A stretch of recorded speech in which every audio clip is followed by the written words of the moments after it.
We thought for a second, briefly, that Lewis Hamilton might have his first win of the season, but you knew it's almost like a shark just like swimming down somebody. You just knew that Max Verstappen was coming. And with him being on the mediums, success looked inevitable. Red Bull wins its first Constructors' Championship since 2013. Just what have you made of the progress and just the dominance, not only from Max, for an entire season, but from Red Bull in general?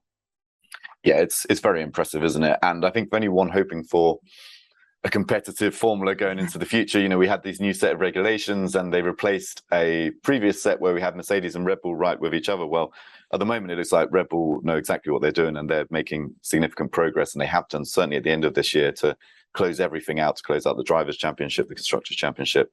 And of course, that win on Sunday was just an example of how good that car is. The Mercedes is getting better. It's getting better. And almost everything in that race went against Max a little bit. He'd build a lead. There was a safety car.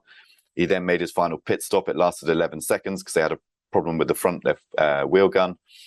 He got back out. He was in third place, had to get past Leclerc. Not an easy job, because Leclerc's car was quick. It was faster than Max in qualifying. Did that. And then, of course, past Lewis. Relatively easy in the end. We saw how fast that Red Bull is in a straight line, and yet it can still create downforce in the corners. So in F1, we refer to that as aero efficiency. It's both fast on straights and fast in corners.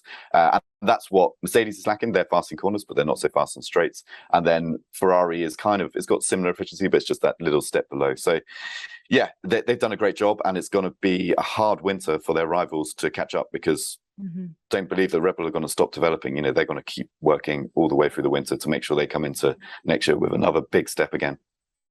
It was somewhat of a somber weekend because Dietrich Mateschitz had passed away, and obviously he's been so pivotal for that organization. What kind of impact do you feel like that had on the weekend for those Red Bull members?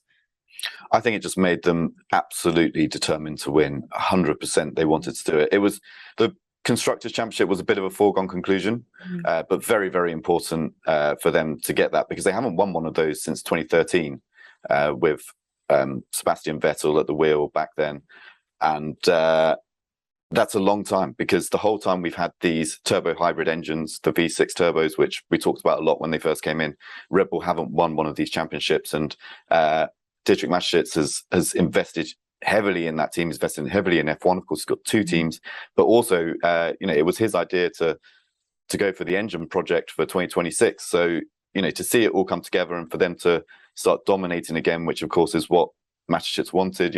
That's why he puts the money in there to go and win titles.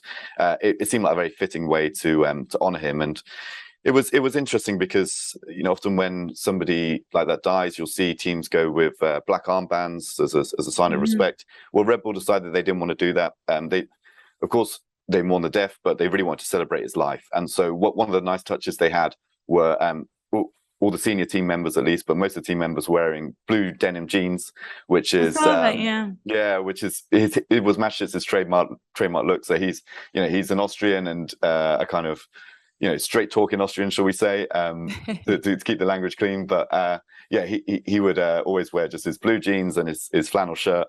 And he was, whenever he walked into the room, you knew he was there because he was such an important figure and such a charismatic figure. But he never changed his look. So it was nice to see that little tribute go out there with the blue jeans. Yeah, very special. And I was curious as to why, because usually Christian Horner is in his full getup, and I noticed the blue jeans, and I thought, oh, maybe that's a Texas thing, but that's certainly a great touch. Thanks for watching ESPN on YouTube, and for more sports highlights and analysis, be sure to download the ESPN app, and for premium content plus live streaming, make sure to subscribe to ESPN Player.